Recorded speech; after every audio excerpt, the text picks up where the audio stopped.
Okay, good morning fellow Kenyans.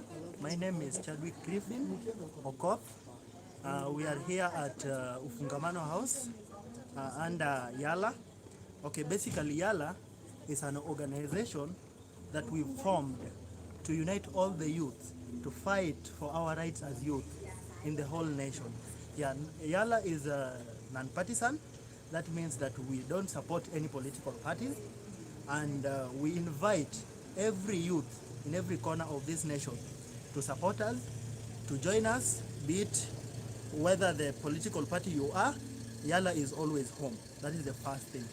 Yeah, and if I go on, the current economic situation of our country and the finance bill, I think that the government should focus so much on the financial and the economic status of our nation to uplift each and every Kenyan and each and every citizen of this nation, so that even if they are taxing us, when you look at the housing levy, they are taxing you 3% from your pay, while you are paying rent where you stay.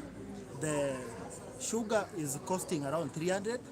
Unga, the basic commodities, I think the prices are just high. So I think the government, and I will urge President William Ruto to first of all lower the prices of basic commodities so that Kenyans should not bear that burden of paying heavy tax while they are also paying heavy prices on the commodities. Yeah, I think that. Yes. Good evening, fellow Kenyans. Ongea kwa sauti. I join the rest of the Yala leadership in this timely discussion. First of all, I'm very happy the young people are coming out in large numbers to give their opinions and their views on the economic situation of our country. I just want to highlight two key issues. We have been told by many speakers that the problem of our country is not on revenue collection. The problem of our country lies on the expenditure. I want to advise the government that please let us cut down on our expenditure. Let us prioritize the key areas so that our investment can be channeled there. I also want to talk about the proposed finance bill. It's my hope that all the issues that were raised by the public will be taken into account, even as we strive to make the document better. I wish we support the government even to continue to raise the standards of living of our people. Thank you so much. My name is Zachary Obure. Yes, I'm Otiato Kabeta, and I'm glad to be here today. We are at Ufungamano House, Nairobi. We are at a youth forum, that is Kenya's economic policy youth forum. Today we have come here to discuss the future of our economy as far as young people are concerned. So there's not that much I can say, but the only thing I can say that let us stop presenting problems. Let us try to provide solution to these problems that we are facing. Because once someone is having a burden and we also bring the problem to him, it will be very difficult for it to be solved. Yes, the financial bill is going to be a burden to us as Kenyans.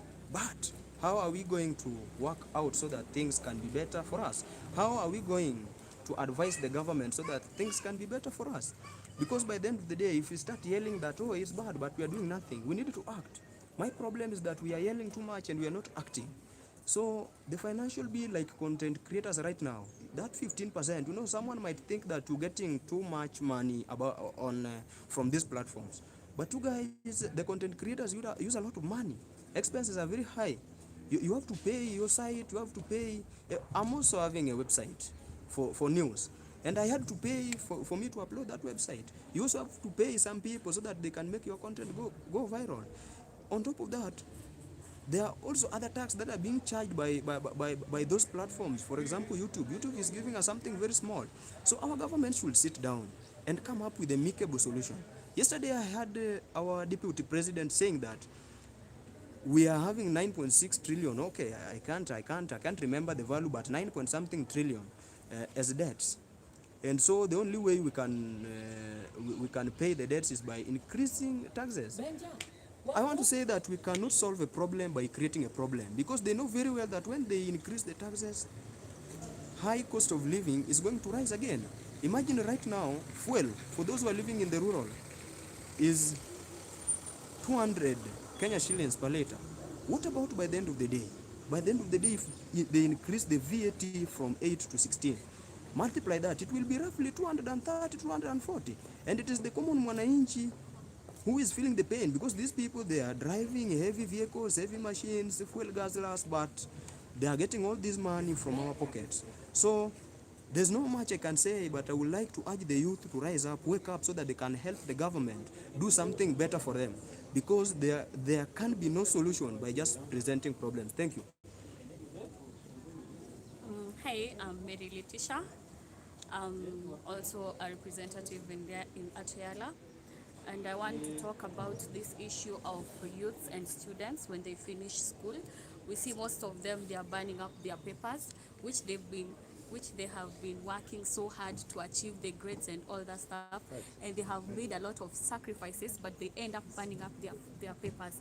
This is because there is no employment in Kenya.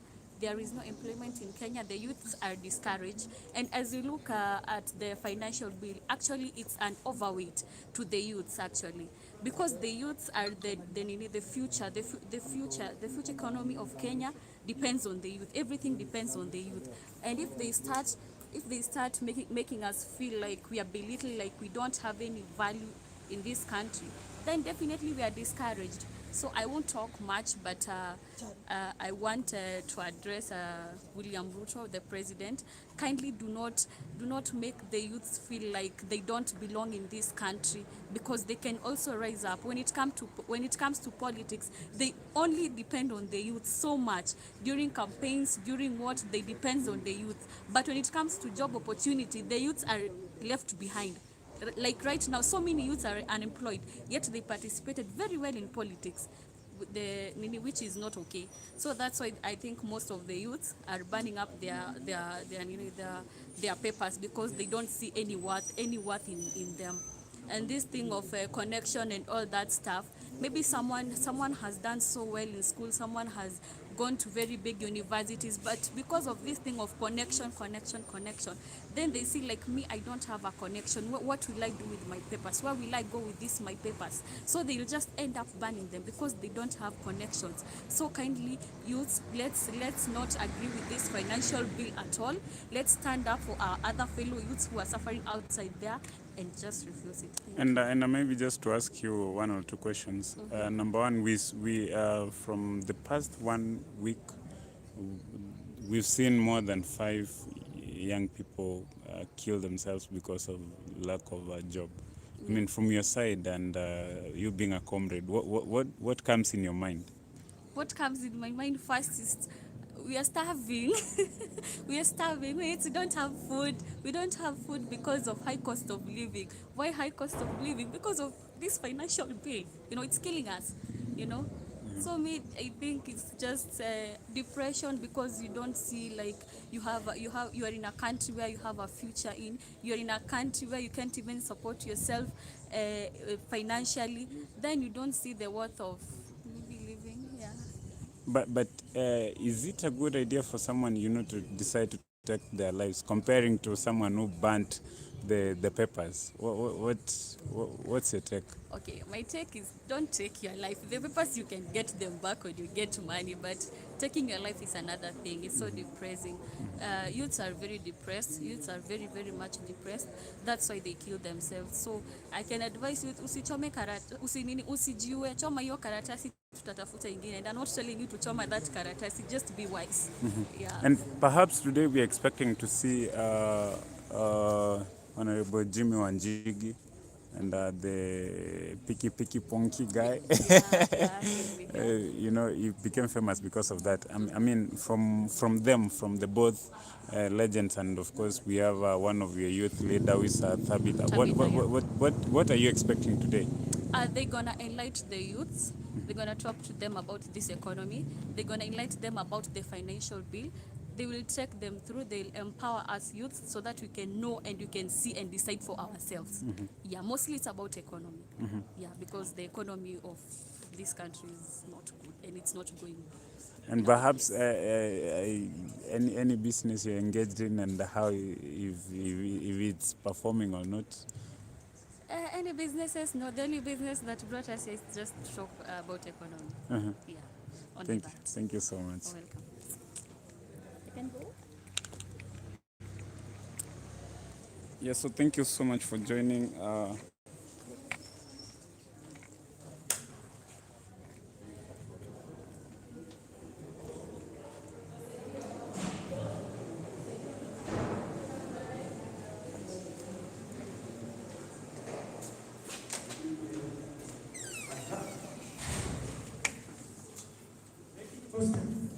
Forward and going 6 steps backward. So now, among the losses that ordinary taxpayers may have to contend with the bill, so we have VAT on petroleum will increase from 8% to 16%, meaning that price of fuel at the pump will increase. That's one. Does motorists. It also affecting ordinary Kenyan who use kerosene to cook or light their homes. So, also the taxpayers are going to be affected by mandatory contribution to the National Housing Development Fund. I want to repeat that, mandatory. So you like it, you don't like it, you have to. So, even reading those two losses, the two losses have already outweighed the gains that we had. We just said cheaper airtimes, cheaper LPG gas, cheaper medicines, and that's it. So, we are going to see, so the promise to own this house in later years may not be sufficient when, for example, if I'm trying to think about this teacher, an ECD teacher earning 20,000. Let's even say 25,000. So we have NHIF, we have NSSF, we have the pay as you earn, and then here comes the housing fund.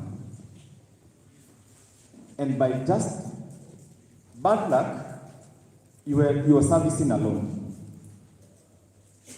So what are you taking home? So thank you. That's food for thought. For our next speakers, let's keep our conversation in a minute so that we can discuss more content. But that was a very wonderful summary. Thank you. Now, to our next speaker, you're very passionate about the house levy fund, right? So, what is the implication on an ordinary Kenyan of the housing fund? What is the implication on a normal household of the house levy? Okay, when the government says about the house levy adding it on the tax or on the bill, it's kind of confusing because the government is making us feel like we can live outside. It is tricky. Why are they adding property tax? Because why don't they just put it on the budget? I mean, because why can we just we are not forcing the government